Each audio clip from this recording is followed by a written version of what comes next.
Hey y'all, come look inside of this book with me.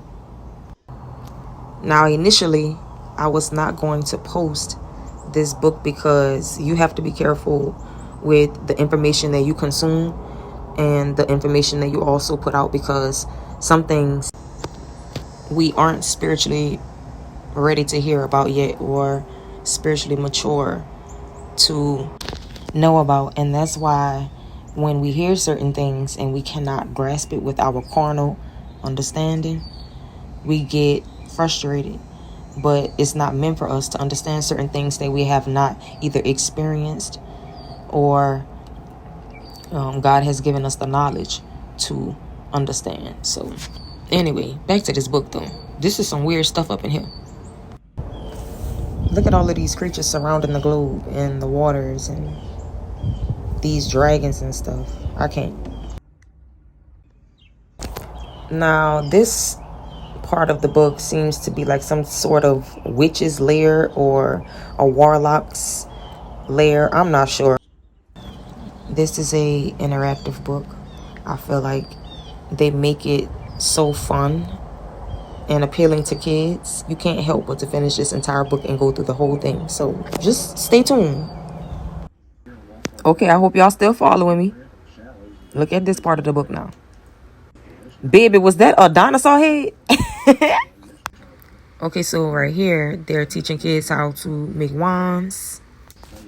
People genuinely don't believe that this type of stuff exists or that this type of stuff would even work or be real. Y'all better get y'all head out y'all behind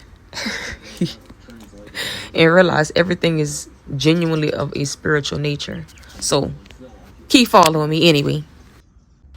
So we have to keep in mind that they do change and disguise names of these ancient deities and old gods, princes, and kings that used to exist. Genuinely, when I see the word myth or fairy tale in front of something, I know for a fact that it exists. Nothing of this world is unknown.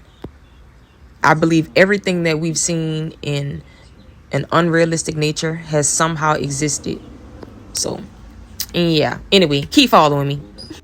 Let's also note that when these fallen angels made it with the birds and the beasts and the women and the men and all this extra stuff on earth before God flooded the earth, baby, they created these half and half creatures, these immortal and mortal creatures.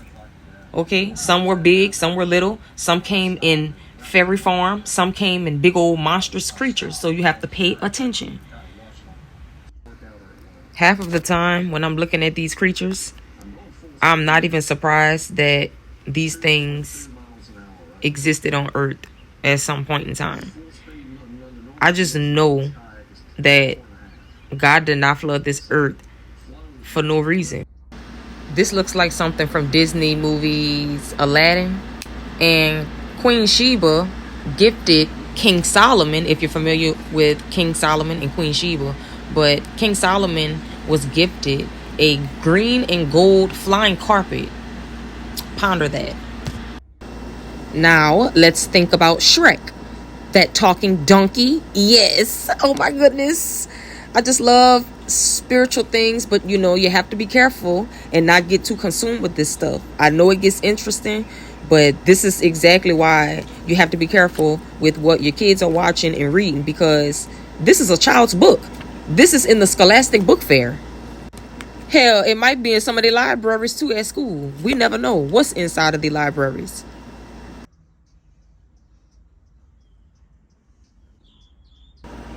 I know y'all see that unicorn, and back to these sigils again.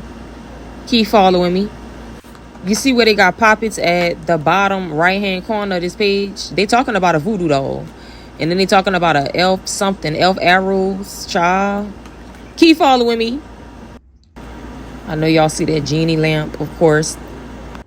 And then it says trapping spirits, child. The Jinn, the Wishmaster movie. I know y'all probably seen that. Maybe you haven't. I don't know. People play with me on my video about them skulls, but that genuinely represents death, and I don't care how you feel about it. So it could represent something else, but for me, it represents death. So leave me alone and follow me. They got tarot cards in here. Keep following me. You might have to pause and slow the video down at some points, like I said earlier, but look at what's genuinely written around these cards. Like, please keep following me. Anyway, I'm not knocking what nobody do. If you do tarot, if you do Ouija, I don't give a hot. You have to take that up with Jesus, baby. I'm just here to share the information and share the knowledge that I've learned on the dangers of these things. So please, and respectfully, go on about your business if you feel any type of way about this information, because this ain't for you.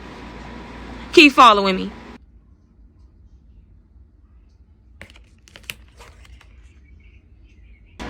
It's always a red book involved somewhere.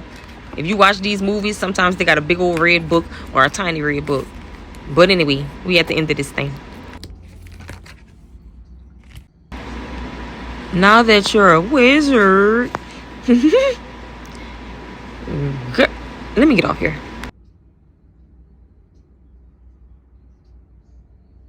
Keep this book secret. Pass it on only to a true friend, as I will, so mote it be. That's what a lot of witches say too. Like Ashe. Okay, anyway.